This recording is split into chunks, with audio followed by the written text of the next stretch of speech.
ఇదే కదా నీ కదా ముగింపు లేని రైసరా సాగదా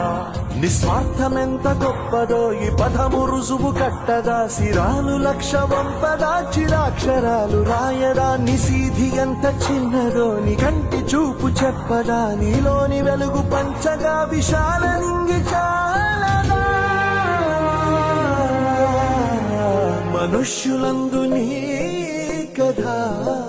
మహర్షిలాగా సాగదా మనుష్యులందు నీ కదా మహర్షిలాగా సాగదా